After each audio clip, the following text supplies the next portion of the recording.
right. Well, thank you for joining. My name is Paul Craney. I'm the spokesperson for the Fiscal Alliance Foundation.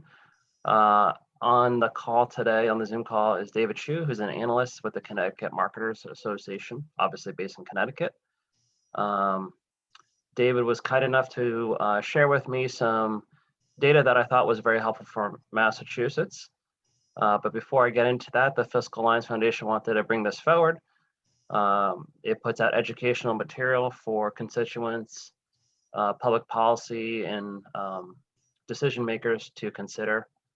But why we thought this was so valuable today is because, unlike Massachusetts, which is unilaterally moving forward based off a decision of one person, the governor that is, for the Transportation Climate Initiative, in the states of Connecticut and Rhode Island, their state legislatures need to vote to approve the program before it's adopted there.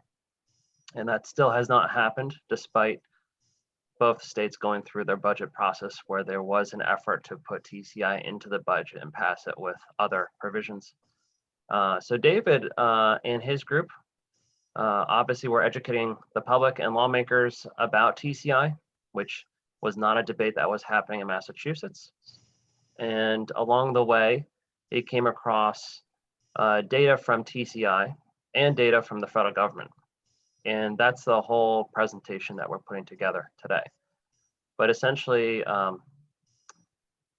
what we found is that TCI claims to reduce carbon emissions by 30% over 10 years. And in order to achieve that goal, they must reduce the sale of gasoline by 30% into the region to hit a 30% reduction.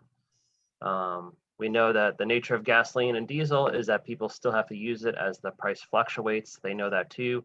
Obviously, one of the byproducts is that costs will go very high. And so for the driver, it's going to feel like a gas tax. But they'll also see shortages along the way. And I think that's really important to point out because this is their data. We're just putting it together and presenting it forward. So with that, I want to introduce David. Like I said, he's an analyst in Connecticut. And David, why don't you introduce yourself? And I think you should have share screen and we can just go right through the data. Okay, thank you, Paul. Good morning, everyone. As Paul said, my name is David Chu. The last name is CHU. I'm the Vice President of the Connecticut Energy Marketers Association, and we represent gas stations and wholesale fuel distributors here in Connecticut. As Paul said, Connecticut was looking at adopting TCI here, and there was enacting legislation that was being proposed. And we were one of 3 states, plus the District of Columbia, that were contemplating this for 2021 to put in place for the next 10 years at least. Our role was to do a deep dive into understanding all the intricacies of this complicated plan and to try to explain it as simply as possible, both to legislators and the public, as Paul mentioned.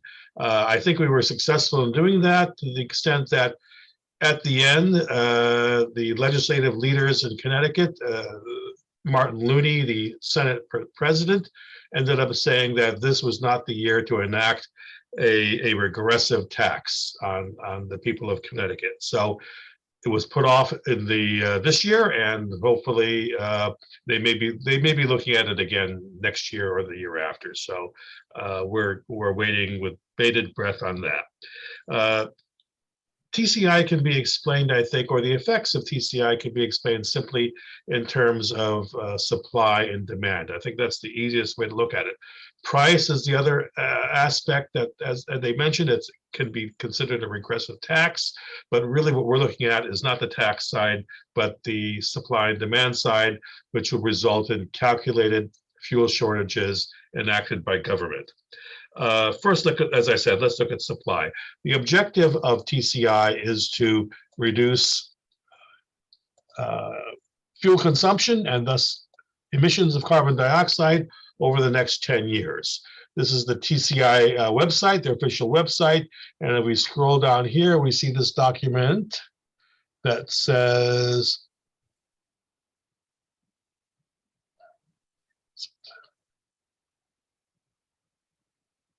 that's a mirror. Elements of program design. Here it is. Wait a second. And this official document, Transportation and Climate Initiative Program, Elements of Program Design, right on the second page, what it says is their plan is to reduce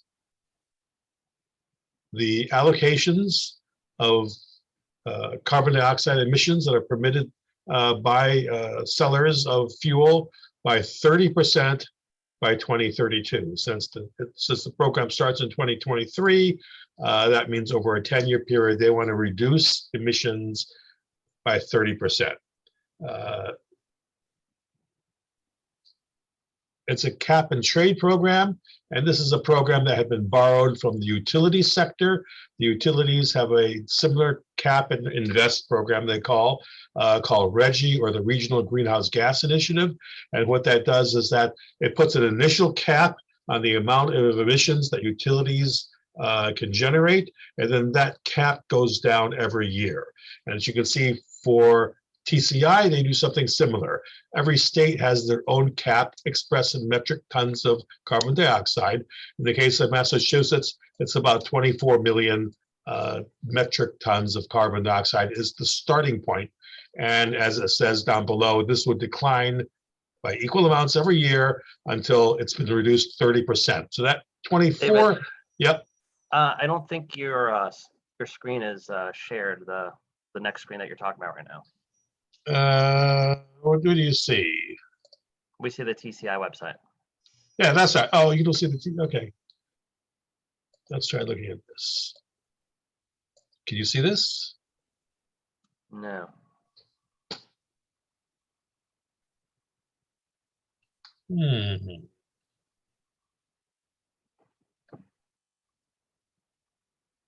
if I close the TCI website, that'll help.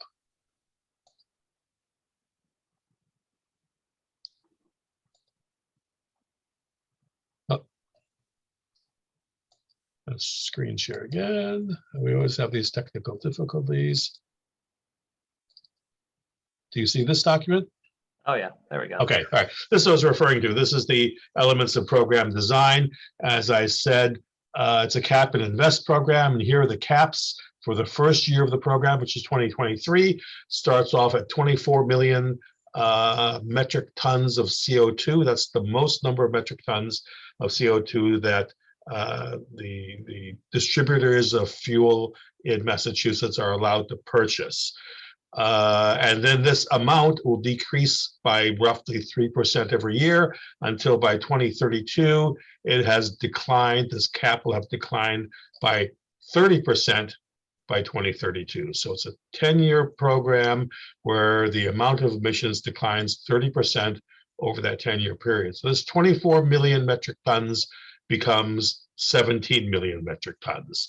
So that's the amount of decline over the 10-year period. Now, what is that in terms of gallons of fuel?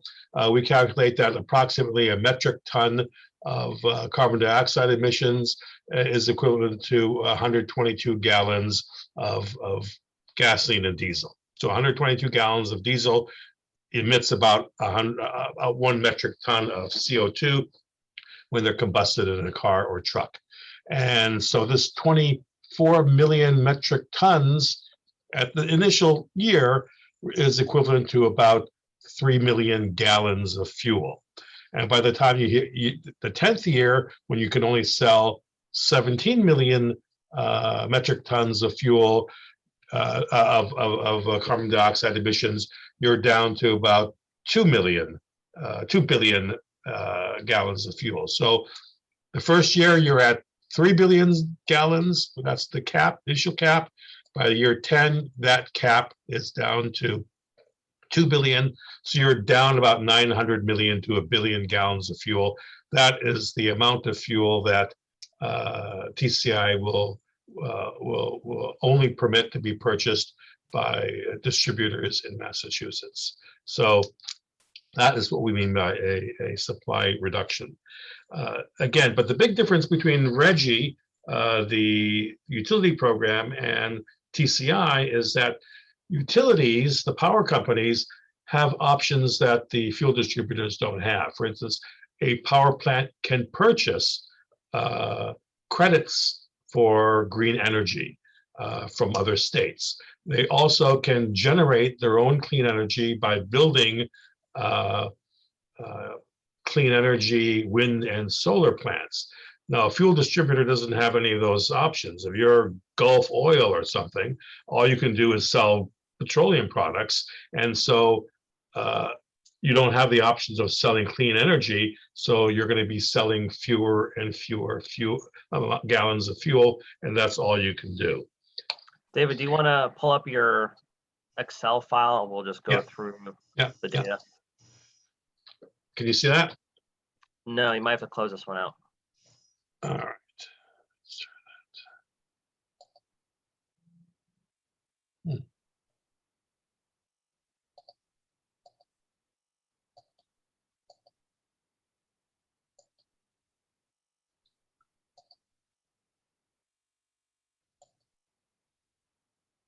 All right. So let's go to this.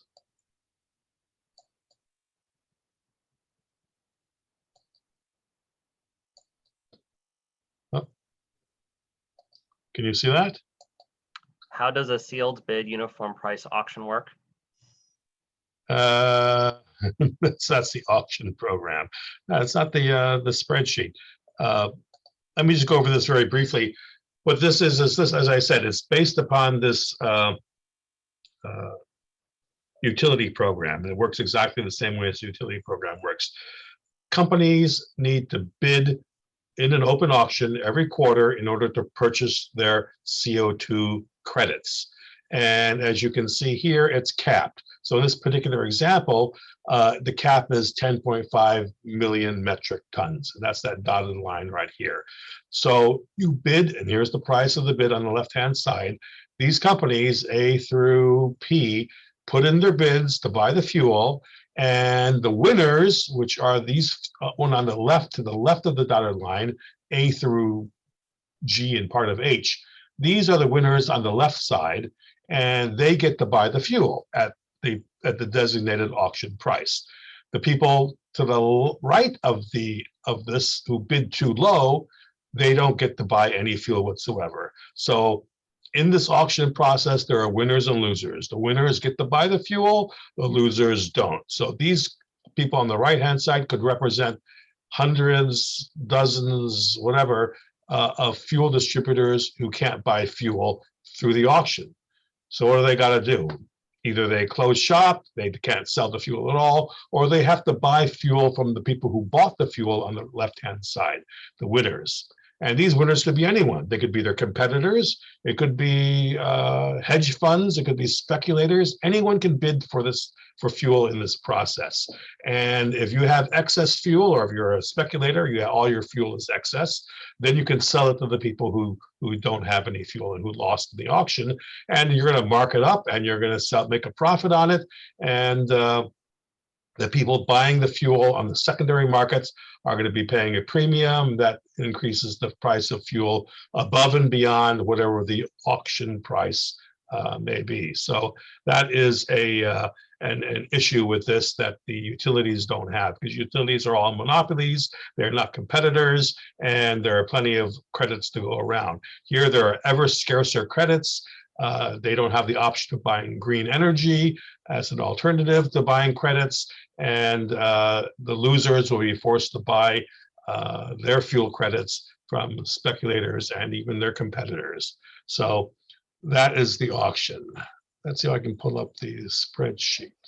Yeah, while you're pulling that up, one thing to note that anyone can buy those credits, like you said, including foreign companies, big oil companies that are international. Yep. Hostile organizations, let's say like environmental groups. Yep. So, and of course, Wall Street. There's anyone can come forward. Yep. So, and in fact, there is a cap and a trade program in California currently. And in fact, a large number of their bidders in those auctions are from what they call non-obligated parties, speculators. Sierra Club buys carbon credits in California and people like that. So, but they don't have a limit, and that's one of the big differences with California and us. We do have a limit, so they don't have shortages, and we will. Yeah, yeah. Do you see the spreadsheet? Yes. Okay, so basically, we produced this analysis. Actually, we did it for all the states, not only Massachusetts, but also Connecticut, Rhode Island, and Washington, D.C., because all these, the TCI integrates all the states together into one big buying circuit. So we did the analysis for all the states, and as Paul was interested in this specifically for Massachusetts, we segregated out just the Massachusetts data and put them into the spreadsheet, which he has sent around to everybody. I don't want to go over this in great detail, because, but basically all our data comes from either two sources, either TCI or the Federal Department of Energy Information Administration. So none of this is made up data.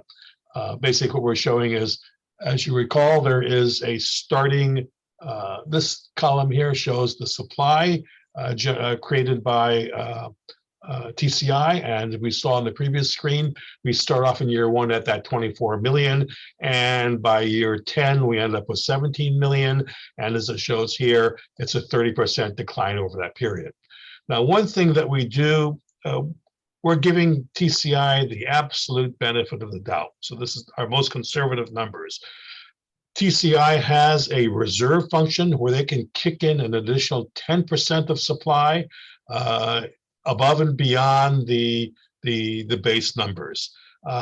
This additional reserve is triggered under very specific circumstances that may or may not happen, and the full 10% may or may not be introduced into the allowable supply. But for the purpose of this analysis, we're assuming the full 10% is added back to the base supply, and that's this next column. So in year one, instead of 24 million, we're at 26 million metric tons of CO2 allowances that can be sold. This column just simply are the gallons. As I said, there's about 121 gallons per metric ton. So this 24 million metric tons is equivalent to 2.9, roughly 3 billion gallons of gasoline and diesel. So this next one here, and this column here is the data from EIA, which I'll go through in a second. On the demand side, which I want to go through next, how is the demand for fuel affected? It can be affected by, or the demand for any product affected. It's affected by price, and it's affected by other economic factors. In the case of fuel, motor fuel, price is not a factor because motor fuel price is highly inelastic. That is, a large change in price has very little effect on the demand for fuel. This is well known if you ever took Economics 101. And in fact, EIA, the Energy Information Administration, in its own modeling, assumes that it requires a 25 to 50% increase in the price of fuel to reduce demand by just 1%. Highly inelastic. So price is not a big factor in changing demand. What is a big factor is economic activity. We saw this last year during COVID when people weren't driving anymore, and there was a huge drop off in fuel demand and consumption. EIA predicts that we've already virtually recovered that, or we'll recover it by next year, all the demand from 2019, and then demand will continue to increase from economic activity, which they are predicting to increase to over the next 10 years. This is from their 2021 annual energy report, which projects these figures specifically for New England, actually out to 2050. But as I said, we're only looking at the period for TCI, which is only up to 2032. So economic activity is going to increase. But this is going to be offset by a couple of things. First, EIA is assuming that increasing fuel efficiency standards from the CAFE program that regulates miles per gallon that the car manufacturers have to use for their new vehicles. That efficiency will increase over the next 10 years, and there'll be some adoption of electric vehicles or EVs as well over the next 10 years. So actually, EIA is projecting that the increased fuel standards and EVs more than offset the increased demand for fuel from economic activity over the next 10 years. So as a result, demand or consumption of motor fuel in New England will decrease about 6% over the next 10 years. And this is shown in this first column that I highlighted here. This is again in terms of metric tons of carbon dioxide to make it equivalent to the TCI numbers on the supply side. But we're going to start off with about 25.7 million metric tons of CO2 demand, and that's going to decrease to about 24 million metric tons in 2032. And again, as I said, that's about a 6% decline over the next 10 years. That's the demand side, and that are EIA's own projections for the next 10 years. Now we look, oh, there's a shortage then. There's a difference between supply and demand. And what that is shown in this column here. The first 2 years, there is a surplus. With the 10% kicker, there's actually going to be more fuel allocated than is demanded. And this is these numbers here. But starting in the third year, 2025, you're going to have more demand than there is supply, because demand, as you recall, is decreasing 6% and supply is decreasing 30% over the 10-year period. So these are the deficits in this column. I think Paul gave you a version of this that's more colorful, but this is sort of my working spreadsheet. And let's see. In terms of gallons, now we get in terms of gallons. So this is again metric tons. We do the simple conversion to show what this deficit in between supply and demand is in terms of gallons. And it starts off at 52 million gallons and increases to 635 million gallons in 2032. And over this period from 2025 to 2032, there is a deficit of 2.77 billion gallons of gasoline and diesel caused by TCI, because they are artificially reducing the amount of supply of fuel during that period. And we show this graphically. Let's see if this works. Well, let me just increase this.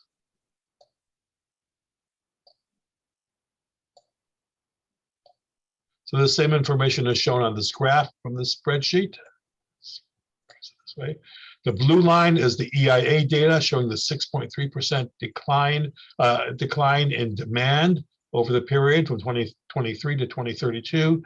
This steady increase and the orange line is the decrease in supply dictated by TCI.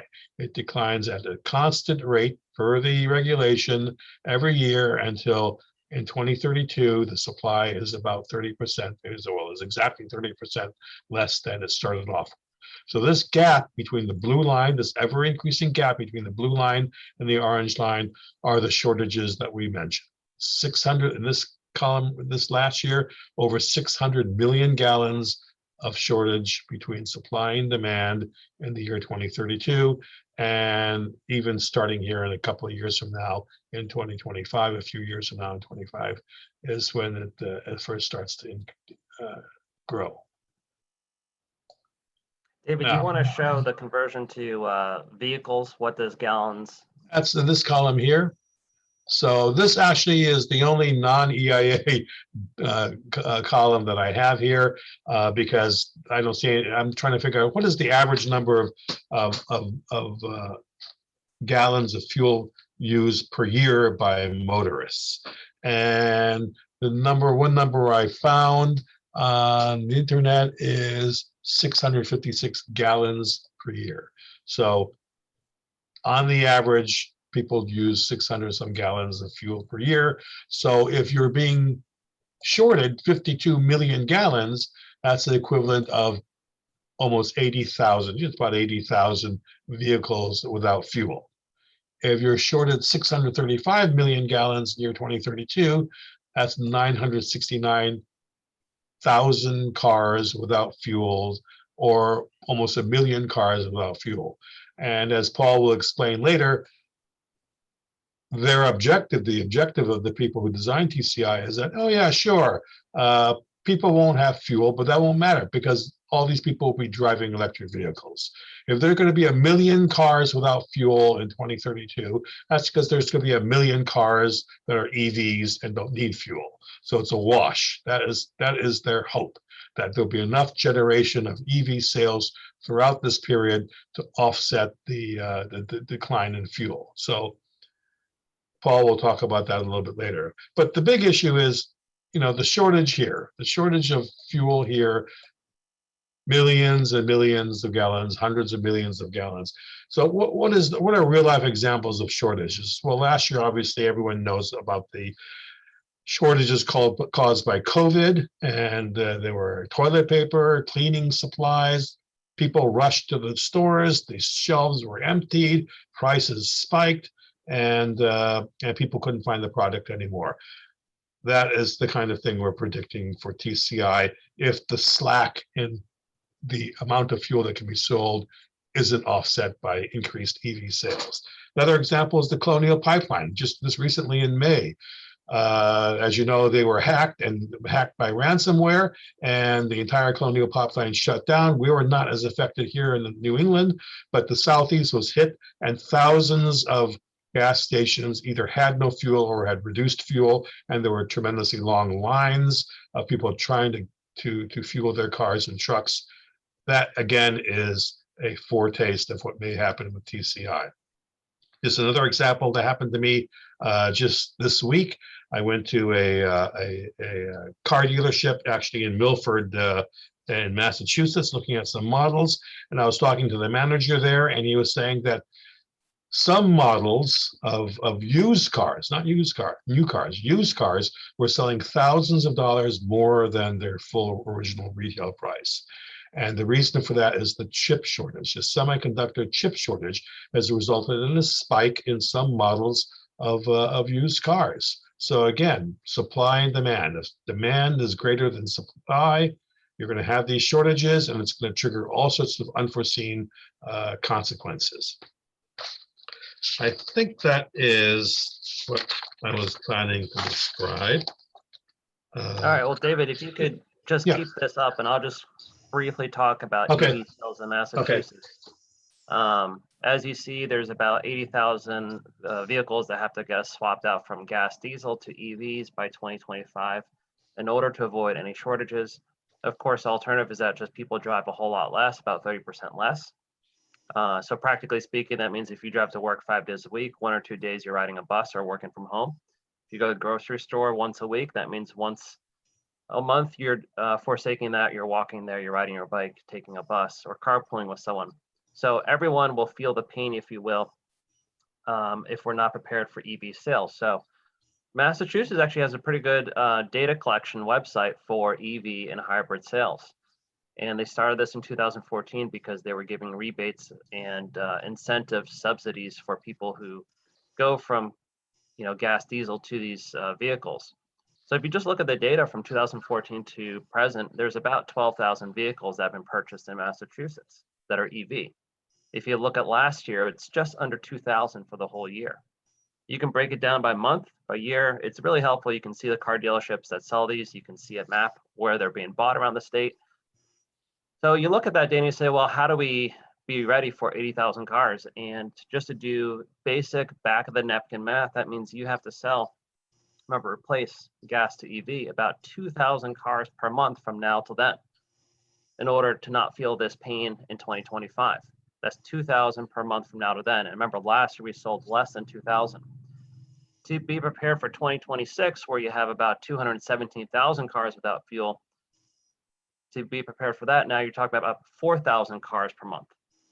And obviously it goes up and up and up. But clearly Massachusetts is not prepared for what is about to happen if we continue with the TCI plan. There's probably a whole lot of questions. Does the state have enough EV vehicles? Do we have enough grid power to power these vehicles at their homes? Most likely not. But the habit here is not taking. People are not buying these vehicles. We're not prepared as a state to adopt TCI and be ready for this. TCI, in the most basic way to understand this, it wants a revolution.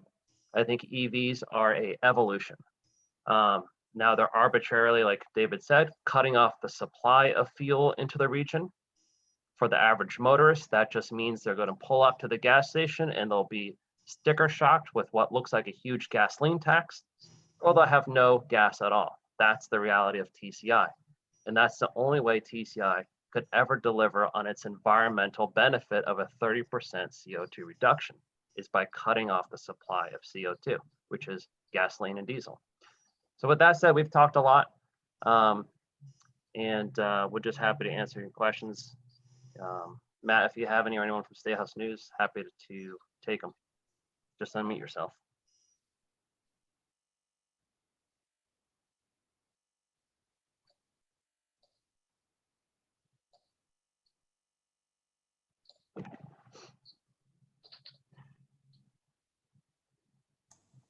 Hey, Paul. Yeah, no, it's Matt. No, I'm good. I have to step away in the middle of that to take a call, but I recorded it as well, and I'm going to go back and watch it. So I missed the middle of that presentation, but I appreciate all the data here, and I'm going to try and digest it, and I will definitely reach out if I have any other follow up. Okay, great. Well, thanks for your time, Matt, and David. Thank you for your time. We'll be putting this online shortly. All right, I think we're good.